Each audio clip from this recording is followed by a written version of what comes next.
¿Qué tal? Muy buenas noches. Yo soy Ana María Salazar. Bienvenidos a Gabinete de Seguridad, un programa en el que abordamos la problemática de seguridad nacional y seguridad pública en México. ¿Qué tal, Víctor? ¿Cómo estás? ¿Qué tal, Ana María? Muy buenas noches. Esta noche vamos a abordar uno de los temas que tienen en jaque a la seguridad nacional, un tema que está pasando, vamos a decirlo, un poco de noche. Sí. El tráfico de cocaína. Es un tema que está volviendo a generar problemáticas en nuestro país. Es una actividad que se ha incrementado considerablemente en los últimos años, en la medida que el contrabando terrestre se hace cada vez más difícil.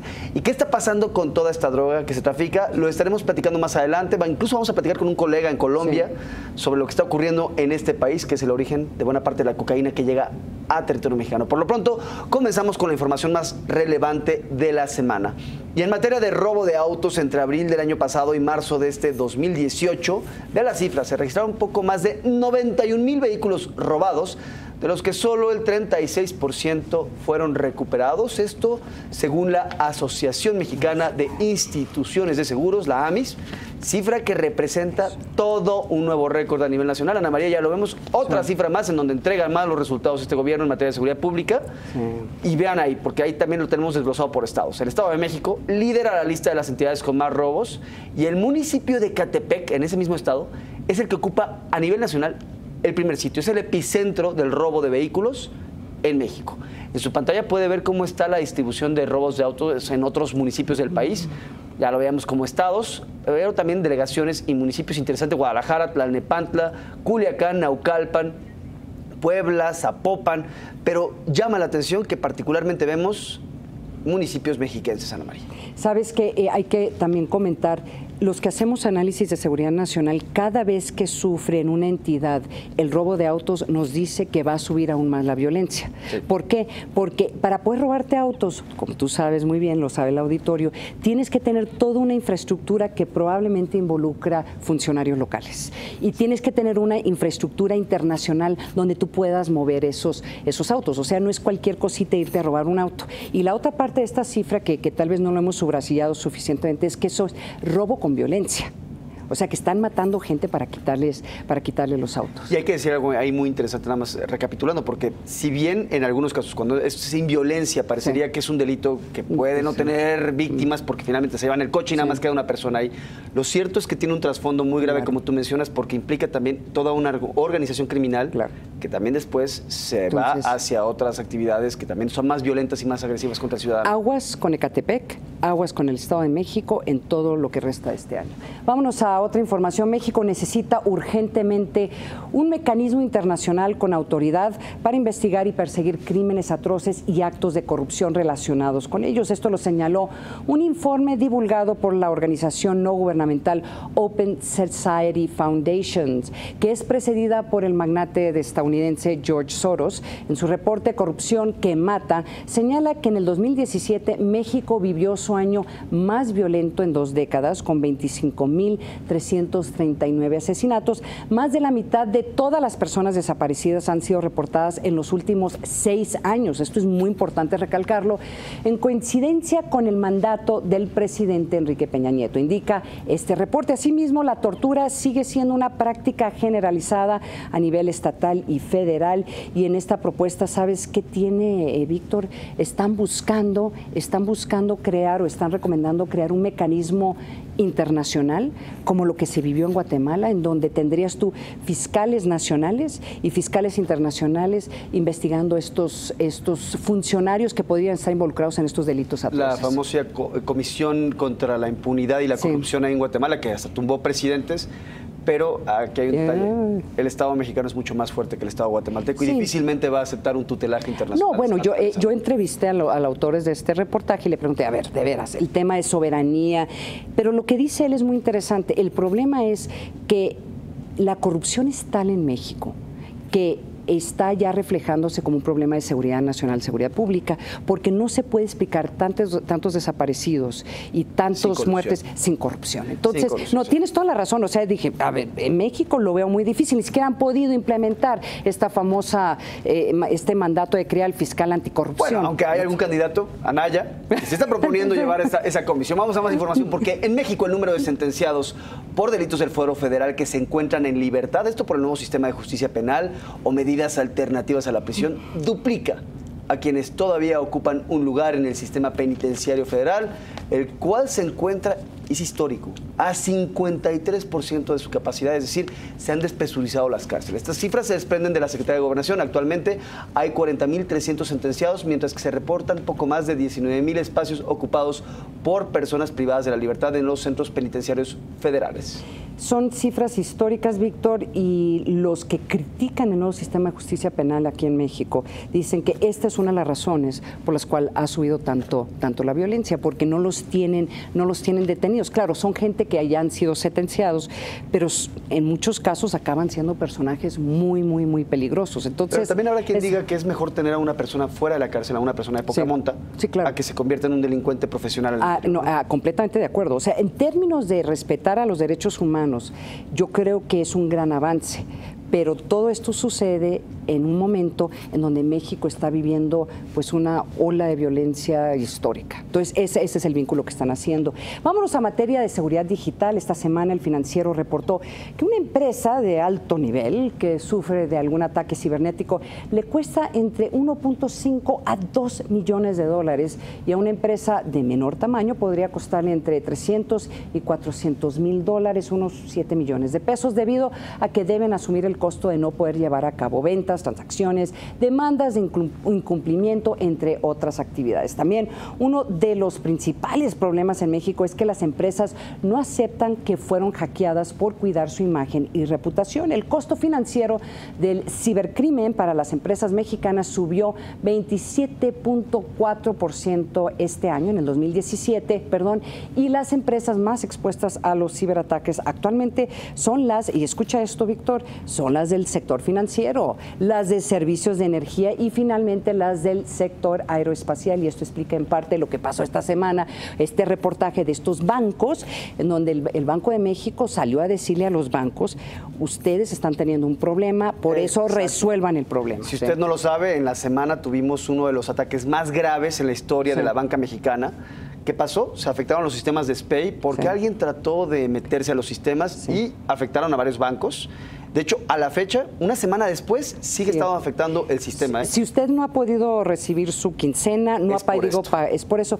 Y lo que tengo que decirte, y esto va a ser un reportaje para más adelante aquí en Gabinete de Seguridad, esto ya lleva 4 años y no es la primera vez. Esto es un grupo del crimen organizado que podría involucrar cientos de personas que han estado atacando los bancos. Es hasta ahora, hablando de la reputación de los bancos, que ya se sabe. Entonces, esto vamos a hacer un tema que tenemos que abordar más adelante aquí en Gabinete de Seguridad. Me quedo con eso que dices, muchas veces no lo aceptan por la reputación. Vamos a más información, porque el Departamento de Justicia de Estados Unidos presentó denuncias en contra de algunos migrantes, quienes después de un viaje de más de un mes en autobús, tren y a pie llegaron a la garita de San Isidro, en la frontera de México con Estados Unidos. ¿Pero qué pasó? Bueno, el Departamento de Justicia consideró que al menos 11 miembros de esta caravana migrante, 2 salvadoreños, 6 hondureños y 3 guatemaltecos, ya habían ingresado de manera ilegalmente a Estados Unidos previamente, por lo cual van a enfrentar cargos federales.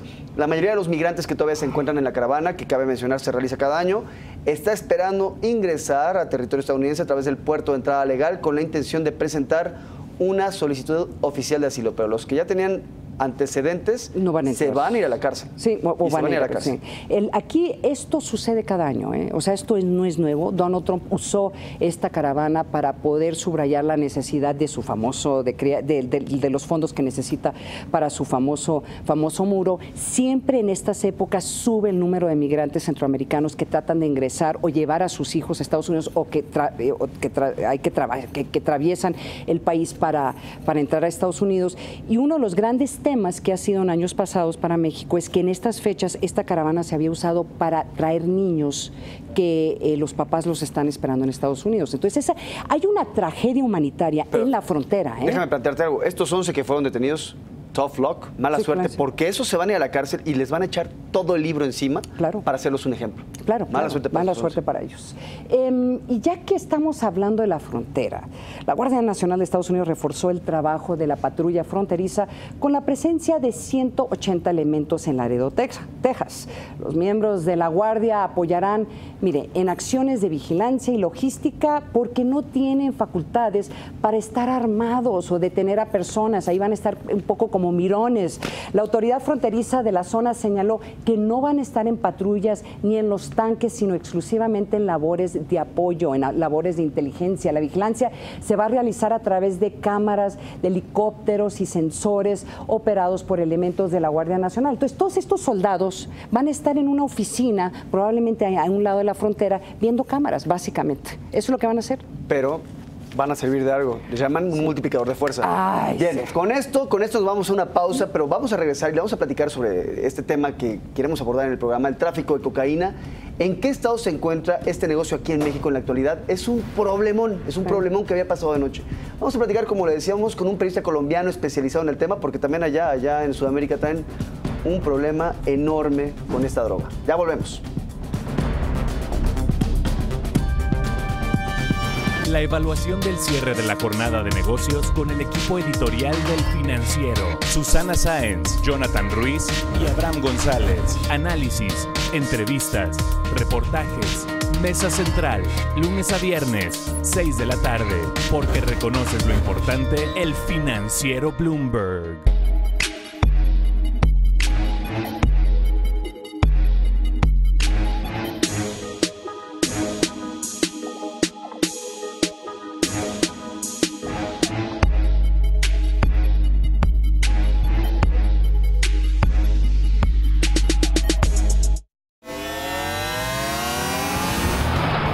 Ignition, todos los sábados, 9:30 de la mañana.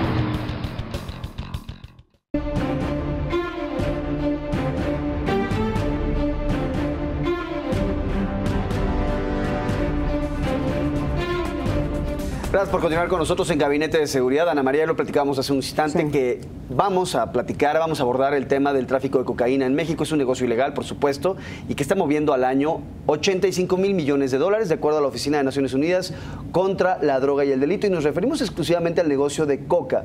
Habría que agregar también empresas alternas que suman dólares, como el lavado de dinero, el tráfico humano y de armas, entre otros. Sabemos que el tráfico de coca no es nuevo en nuestro país, lleva años, lleva décadas ocurriendo, pero lo que sí está sucediendo es que está creciendo de manera alarmante la producción y el tráfico de este alcaloide en Colombia la producción y el tráfico en territorio mexicano. Estamos viendo precisamente mayores decomisos. Es un tema en el que ya no nada más se están dando en los mercados de consumo en los países del primer mundo, por ejemplo, ya se está dando aquí en México, de manera alarmante incluso podríamos decir, parecería que se está quedando en nuestro país. Y vamos a ver precisamente las cifras que hablan por sí mismas. Podemos ver los decomisos que se han realizado en México desde el año 2012, cuando se incautaron 425 kilos de cocaína, y en 2017 la cifra aumentó a 2.660 kilos. Es decir, poco más de 6 veces desde el sexenio de Calderón, el final del sexenio de Calderón, hacia finales del sexenio de Enrique Peña Nieto. Estos son datos de la Secretaría de la Defensa Nacional, son decomisos terrestres. Pero la historia, Ana María, el dato que llama la atención es lo que está pasando en el mar. Sí. La Secretaría de Marina incautó de 2015 al 2017 casi 13,000 kilos de esta droga. Sí. Y tú lo recuerdas, Ana María, antes no se hablaba de decomisos tan fuertes, de cantidades tan grandes. Se hablaba de algunos decomisos pequeños, y ahora estamos viendo estas cantidades muy fuertes. Tan solo lo que va de este 2018, puede ver que los decomisos ya suman casi 5,500 kilos.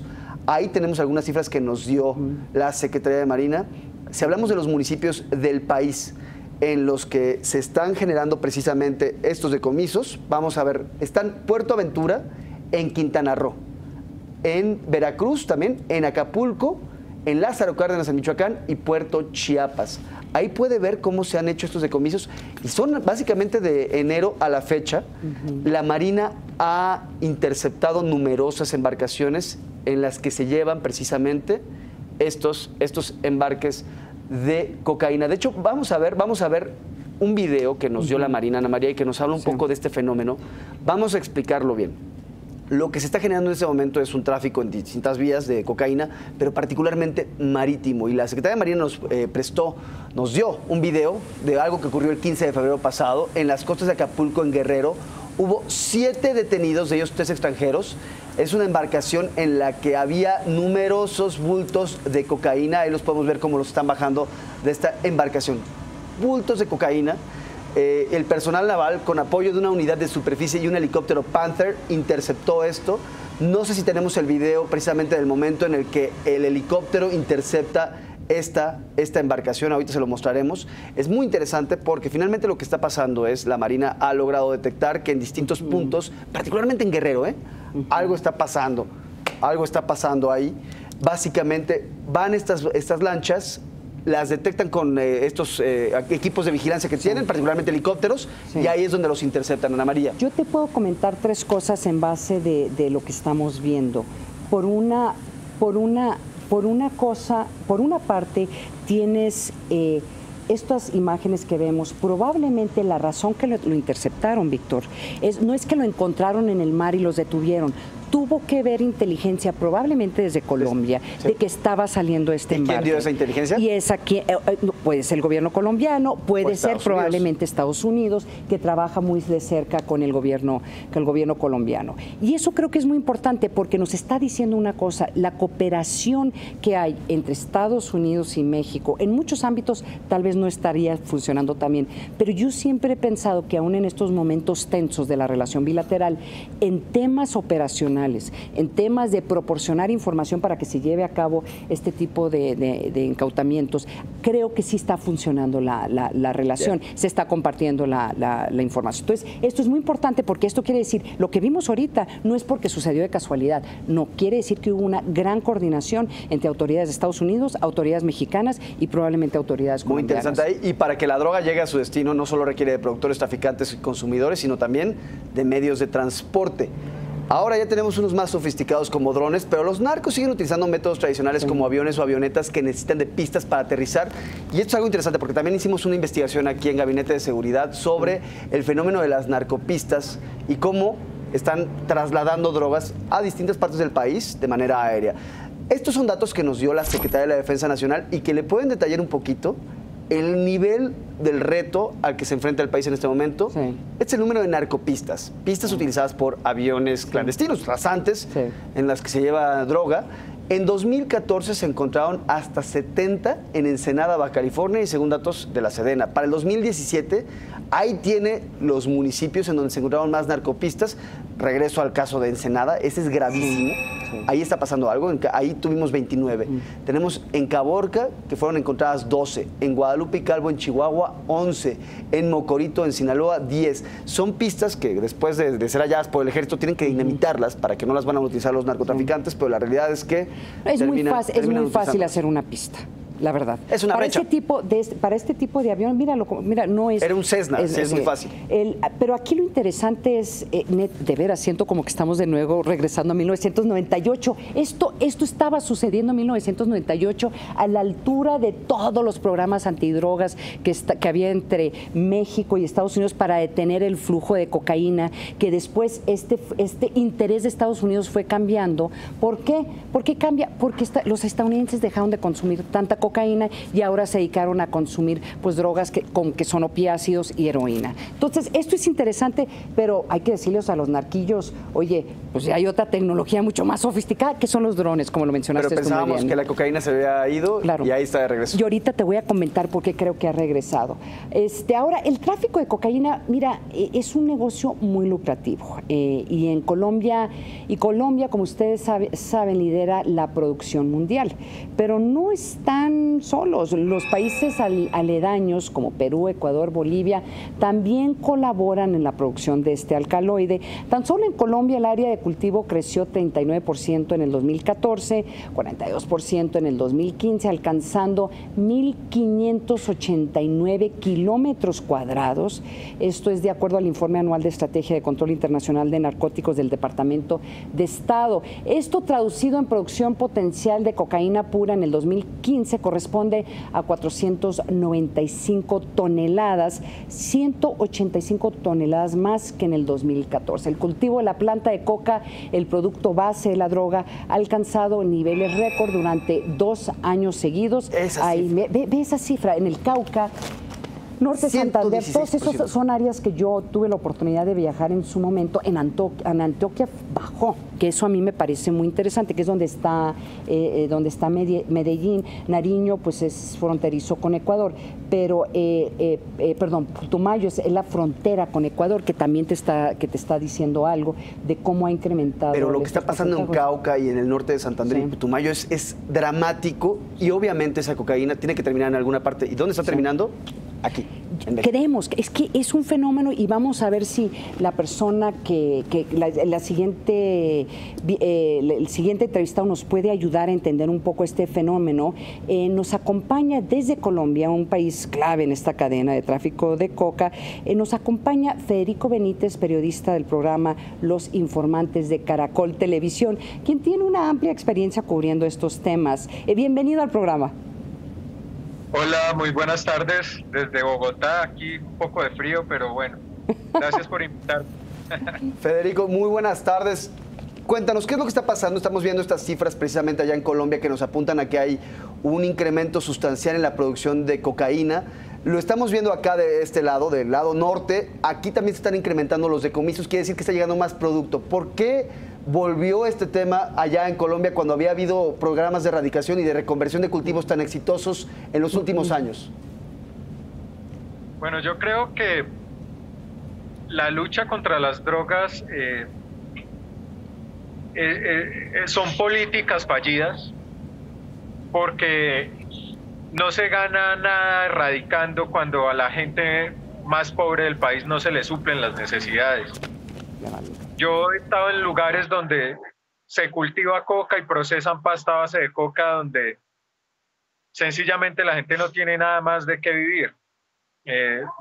Para ponerles un ejemplo, un día a un campesino le dije: estas tierras son muy fértiles, ¿usted por qué solo se dedica a sembrar coca? Y me dice: es que sacar un bulto de naranja de la vereda a la población más cercana me cuesta alrededor de $3.3 el transporte, y vender el bulto de naranjas en el pueblo me pagan $2 por ese bulto de naranja. O sea, ellos van a pérdidas con otro tipo de producto. Y la pasta a base de coca es muy fácil sacarla. En una mochila la guardan 1 kilo y eso les da alrededor de unos $500. Pero Federico, ¿me escuchas? Una pregunta. Estábamos viendo algunos datos y en parte parecerían los datos señalar que el incremento de la producción a lo mejor también estaría vinculado al proceso de paz que se estaba negociando o se estaba negociando en Colombia. Esa es mi primera pregunta. ¿Es cierto eso? Y dos, además de México, ¿qué información tienen ustedes hacia dónde está yendo la cocaína colombiana? Porque no es solamente hacia México, ya hay grandes consumidores en Inglaterra, que de hecho parece que per cápita consumen más que los estadounidenses. Adelante, el tema del proceso de paz es un sofisma para mí, porque coca había antes de que las FARC se metieran en el negocio y coca hay después que no están las FARC. Yo creo que es una falta. Las FARC antes controlaban muy bien los territorios y no permitían que narcotraficantes llegaran a adueñarse de esas tierras para traficar al gusto de ellos.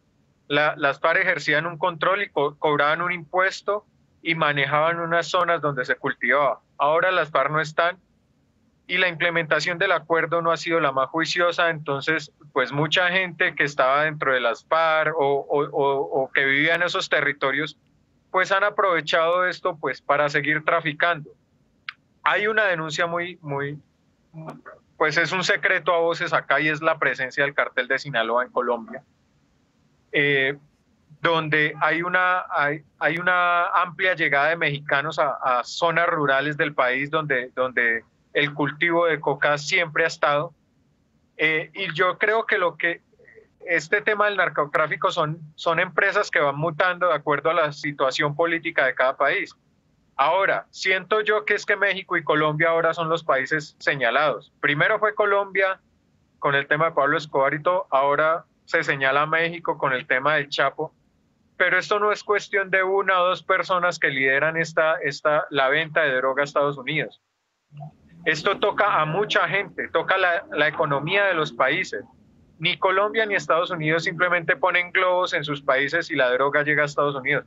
Eso hace un recorrido muy grande que inclusive viene desde Bolivia, Perú, ahora Ecuador, Centroamérica, y todos esos países están involucrados en este tema de la cadena del narcotráfico. Lo que pasa es que los que ponen el pecho muchas veces son solo Colombia y México, y ponen las víctimas y son los que enfrentan las guerras. Pero también del otro lado, ¿quién es el que compra? Estados Unidos nunca dice, es que acá hay un gran narcotraficante que le compra al Chapo, o le compra a las FARC, o le compró a Pablo Escobar. Eso no lo dicen los Estados Unidos. Y siempre señalan a estos países como les ponen ese pecado encima. Y pues yo siento que no es que crezca, es que simplemente esa economía ha estado ahí durante décadas, y las políticas de erradicación han sido fallidas porque simplemente no ha habido políticas que suplanten las necesidades, que suplanten esas necesidades que tienen hoy la gente de estos países subdesarrollados, y que solamente ven en el narcotráfico una oportunidad para suplir sus necesidades. Federico, con esto nos quedamos, se nos acabó el tiempo, pero muchas gracias por haber estado con nosotros aquí esta noche en Gabinete de Seguridad. Estaremos muy atentos a este tema porque me parece que va a seguir dando de qué hablar. Que tengas buena tarde por allá, buena tarde fría allá en Bogotá. Ok, un saludo a ustedes, muchas gracias. Muchas gracias. Muchas gracias. Oye, ¿sabes qué me llevo? El tema de Sinaloa. La presencia de Sinaloa allá en Colombia. ¿Qué es, es algo que hemos sabido, sí, que hay una muy cercana relación entre los cárteles mexicanos y las organizaciones colombianas? Y dos, ¿no? Y lo pongo sobre la mesa porque lo vamos a estar discutiendo, parte del incremento de la cocaína que está entrando en Estados Unidos se está viendo reflejado en que están combinando los narcotraficantes la venta en cocaína y fentanilo. Y está resultando en un número importante de muertos, además de los opiáceos y la heroína, en el hecho de que están combinando la cocaína y el fentanilo. Esto va a ser un tema para la siguiente administración. Vamos a seguir analizando este tema, no lo vamos a dejar de lado. Muchas gracias, Ana María, se nos acabó el tiempo, llegamos al final de este programa. Y los esperamos el próximo domingo en la siguiente emisión de Gabinete de Seguridad aquí por el financiero Bloomberg. Yo soy Ana María Salazar. Víctor, buenas noches. Buenas noches. Buenas noches.